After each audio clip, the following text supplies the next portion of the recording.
Down tayo dito sa Marikina. Another car, another client na naman tayo mga bossing. Ngayon yung gagawin natin. Ayan. Innova. Tapos yung isa X-Trail. Okay? Ito yung client natin. Toyota Innova. Papalitan natin yan. Yung pagbaklas dito mga bossing. Ito lang. Ayan. May isang tornilyo lang dyan. Tapos pag natanggal nyo yun, remove nyo na itong buong frame na to. Okay? Natin yung frame. Tapos ito. Ayan. 10mm yung gagamitin nyo dyan. Kabila. Tatanggalan natin yung pinaka-steering nyo. Tatanggalin nyo lang sa socket. Ayan. Ayan yung socket nyo. Tara, wiring na. Pag wiring na tayo, lalatag naman natin yung reverse camera. Tapos ito yung isang client natin, yung kasunod na gagawin natin. Yan, Nissan X-Trail.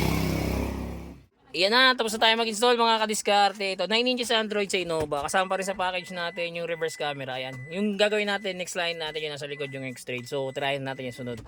Yan, ito yung 9 inches Android natin. Meron na itong Apple CarPlay Android Auto. Ito yung mga bossing. Ito, yan. Sa mga gusto po mag-avail, drop message lang. Don't forget to like and follow na rin. Salamat.